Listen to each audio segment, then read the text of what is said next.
वेगवेगळ्या ज्या अवस्था असतात स्त्रियांच्या त्या प्रत्येक अवस्थेमध्ये या स्रावांचं स्वरूप जे असतं हे थोड्याफार फरकाने प्रमाणसुद्धा स्वरूपसुद्धा हे थोड्याफार फरकाने बदलतं। आजकाल इंटरनेटवर टेलिव्हिजनवर वेगवेगळ्या प्रकारच्या जाहिराती या असतात, व्हजायनल डुश या नावाने त्या मार्केटमध्ये मिळतात। तर याचा सुद्धा वापर जर कुठल्याही वैद्यकीय सल्ल्याच्या शिवाय झाला, जास्त प्रमाणामध्ये जर झाला तर त्याची ॲलर्जी येणं आणि तिथं याप्रमाणे व्हाईट डिस्चार्ज सारखे आजार निर्माण होण्यामध्ये त्याची परिणती होऊ शकते। जेव्हा अतिशय जटिल केसेस असतात त्यावेळेस पंचकर्मात पूरक असा एक उपचार आहे, त्याला योनी धूपन असं म्हटलं जातं, योनी धावन असं म्हटलं जातं।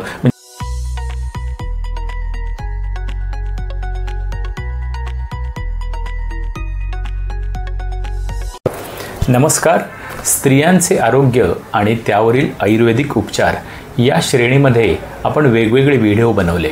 त्यामध्ये पहिला होता PCOD, ओव्हॅरियन सिस्ट, कष्टार्तव, पुन्हा रक्तप्रदर अशा 4-5 प्रकारच्या आजारांची आपण माहिती घेतली। तर त्याच श्रेणीमध्ये रक्तप्रदर यानंतर एक महत्त्वाचा आणि अतिशय कॉमन आजार स्त्रियांमध्ये दिसणारा तो म्हणजे श्वेतप्रदर। तर चला आज याविषयी आपण माहिती घेऊया। तर श्वेतप्रदर हा आजार केव्हा होतो, जेव्हा त्याचं प्रमाण जास्त असतं।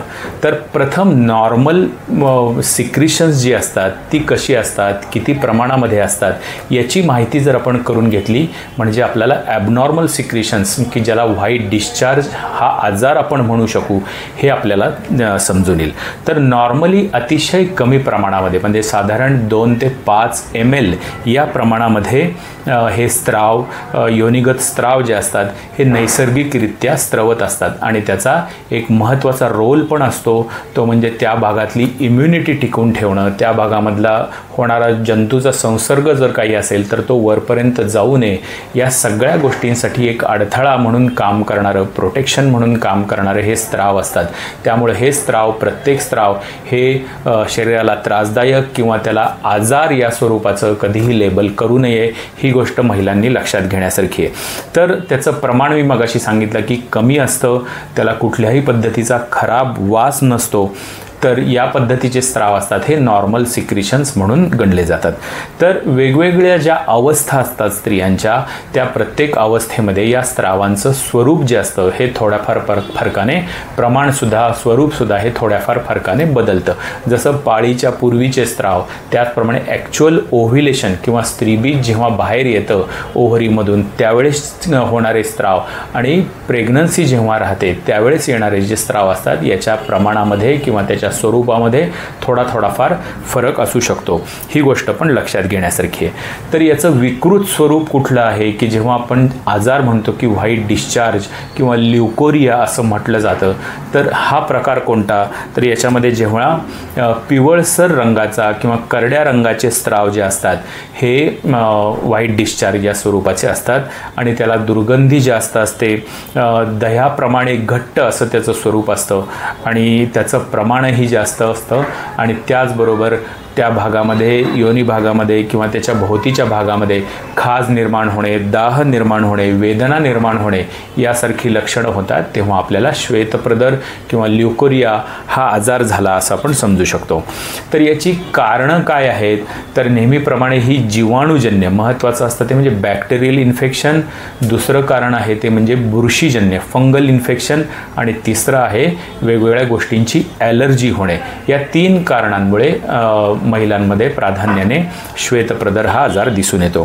त्याचप्रमाणे डायबेटिक वुमन ज्या असतात त्यांच्यामध्ये या आजाराचं प्रमाण जास्त असतं, कारण आपल्याला माहिती की जेव्हा मधुमेह असतो, रक्तामध्ये साखरेचं प्रमाण जेव्हा जास्त असेल तेव्हा अनेक प्रकारचे जंतू संसर्ग हे नैसर्गिकरित्याच इतर रुग्णांपेक्षा जास्त व्हायची शक्यता ही डायबिटीसच्या पेशंटना असते। लो इम्युनिटी, ज्यांची काही वेगवेगळ्या कारणांमुळे व्याधिक्षमत्व, रोगप्रतिकारशक्ती कमी झालेली असते, ते सुद्धा वेगवेगळ्या प्रकारची इन्फेक्शन कॅच करतात आणि त्यामुळे त्यांना व्हाईट डिस्चार्जचं प्रमाण दिसतं। त्याचप्रमाणे आजकाल इंटरनेटवर, टेलिव्हिजनवर वेगवेगळ्या प्रकारच्या जाहिराती या असतात, व्हजायनल डुश या नावाने त्या मार्केटमध्ये मिळतात। तर ह्या व्हजायनल वॉश या नावाने मिळतात।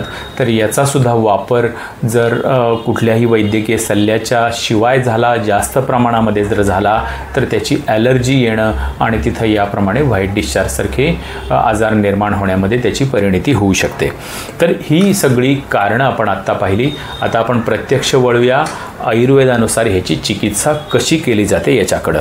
तर आयुर्वेदामध्ये 2 ॲप्रोच याच्यामध्ये असतात. पहिला असतो तो म्हणजे झटकन रुग्णाला उपशय देणं, कारण हा प्रॉब्लेम जो आहे हा महिलांना विशेषतः इतरांमध्ये बसल्यावरती अतिशय ऑकवर्ड होणारा हा प्रॉब्लेम असतो. त्यामुळं पटकन त्या भागाची खाज आग कमी होणं हे अतिशय महत्त्वाचं असतं.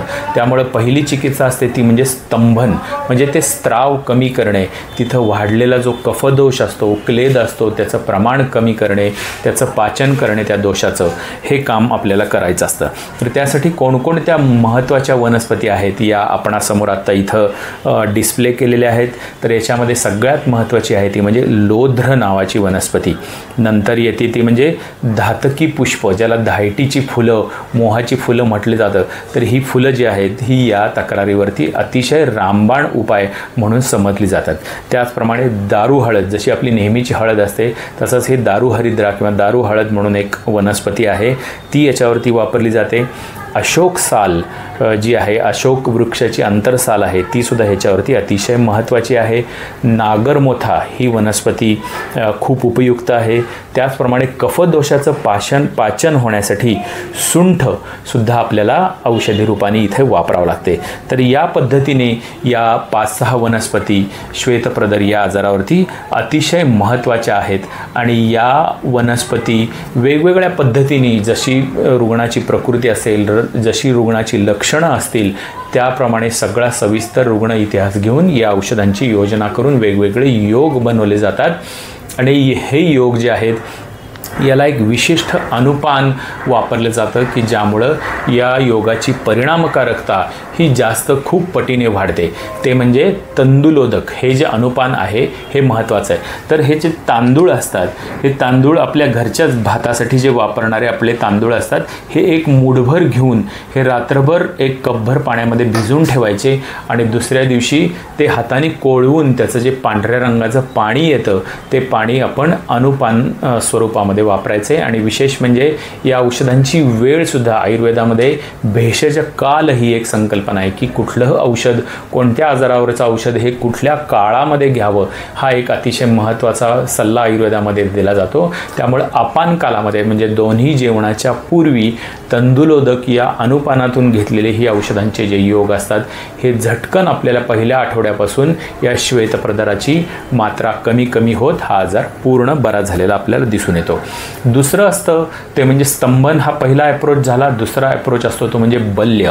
ही जी प्रजनन संस्था आहे या संस्थेला विशेषतः एक्सटर्नल हा जो वजायनाचा भाग आहे, योनिमार्ग आहे, त्या भागाला ताकद देणं किंवा त्या भागातली रोगप्रतिकार शक्ती सुधारणं हे अतिशय महत्त्वाचं असतं. आणि त्यासाठी पण काही वनस्पतींची वेगवेगळ्या औषधी योगांची योजना केली जाते.